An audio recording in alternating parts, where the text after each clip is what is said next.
Agora que a gente conheceu a Anvisa, vamos conhecer um órgão importante também dentro do sistema de saúde, que é a CEMED, que é a Câmara de Regulação do Mercado de Medicamentos. Poucas pessoas sabem, mas no Brasil o mercado, a venda de medicamentos, o mercado de medicamentos é regulado. E o órgão responsável por essa regulação do preço é a CEMED, que a Suzane, mais uma vez, vai nos ajudar a esclarecer o papel e como funciona essa regulação de preços de medicamentos no Brasil. Certo. Então, a CEMED é um órgão interministerial bem interessante, pouco explorado, digamos assim. A gente ainda não conhece bem a CEMED, né? Tanto quanto a Anvisa, a Conitec. Né? Então, assim, as decisões da CEMED são do Ministério da Saúde, Ministério da Economia, Ministério da Fazenda, todos os ministérios quase estão envolvidos na CEMED. Tomam decisões juntos. Porque o cálculo de preço para um país envolve várias questões que precisam ser levadas em conta, né? Por exemplo, para medicamento, existe um determinante assim. O medicamento no Brasil não pode custar mais caro do que o preço mais barato numa cesta de 9 países da OCDE. Então, o nosso medicamento no Brasil não pode ser mais caro que o preço mais barato em algum país da OCDE. Isso já é um fator importante, né? Porque, claro, nossa realidade é diferente. Então, e daí como é que funciona? No registro do medicamento, a gente estava falando antes, né, da Anvisa, o registro na Anvisa, uma etapa do registro é precificar. Então, tanto a Anvisa ou o fabricante, né, pode solicitar essa formulação do preço. Então, até 2017, o que a gente tinha era assim, o medicamento tem um registro e automaticamente já é definido o preço. Então, quando lançava para comercialização, ele já tinha bula e preço, né? Agora, com esse registro Fast Track, foi determinado que, além de pular algumas etapas para conta da pressa, o registro do preço pode vir até 30 dias depois do registro desse medicamento. Então, ele já está sendo comercializado e não tem preço no Brasil. Isso está acontecendo bastante com alguns novos medicamentos e às vezes causa problema. Você não tem como determinar qual é o preço mesmo que vai ser pago. Normalmente são medicamentos de determinação judicial, né? Então, para a gente calcular o preço, você fica sem base, sem referência. Você acaba tendo que usar a referência de preço fora do país. Né? Então, é bem importante, tem vários interferentes. E daí, como é que a CEMED faz para registrar um preço? Ela registra um preço inicial para o país e depois, ano a ano, ela vai reavaliando esse preço. Importantes, né? Inflação, riscos que a empresa está sujeita. Então, por isso o pessoal da economia trabalha muito nesse âmbito aí de formular. E depois, ano a ano, eles vão revendo esse preço. E daí, isso para cada remédio, Su. Isso para cada remédio, não é um índice global, assim.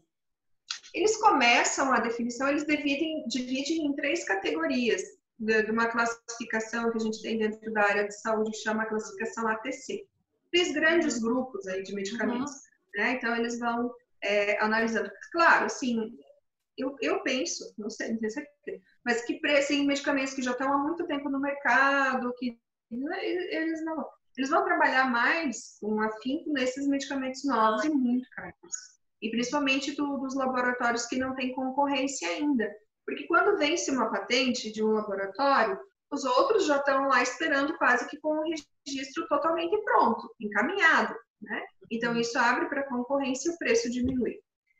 Agora, quando o medicamento é de único fabricante, não tem muito controle. Então, ele lança, ele tem um preço alto, normalmente ele vai continuar com um preço muito alto, porque não tem uma forma de regulação. E aí vem algumas críticas dos estudiosos da economia, eles dizem assim, nesse ponto a CEMED não ajuda muito, porque poderia ter um mecanismo para deixar esse preço menor ao longo dos anos. E isso a gente não vê muito acontecer. Né? E, então, a CEMED é um ponto muito interessante de análise que eu acho que precisaria estar um pouco mais próxima, né? O papel deles, assim, como a gente pode entender melhor a precificação e até, de repente, se a sociedade poderia intervir de alguma forma nessas questões da precificação.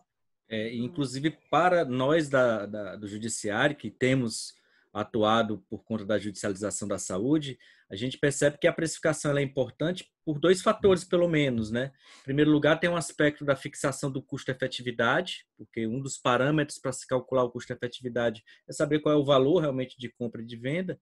E o outro que eu acho mais decisivo é a questão do desconto para compra, né? O Estado, quando vai adquirir um produto, ele necessariamente, obrigatoriamente, o laboratório tem que fornecer com desconto, né? E na medida em que você não tem um preço fixado ou se estabelece uma compra sem parâmetro que se tenha, o Estado acaba não usufruindo de um desconto, né, que deve ser concedido por força de lei. Era isso. E aí, Carol, mais alguma coisa? Não, só falar um pouquinho a respeito desse desconto, né? Esse desconto que é concedido para as compras pelo governo, se chama CAP, né? O Coeficiente de Adequação de Preços.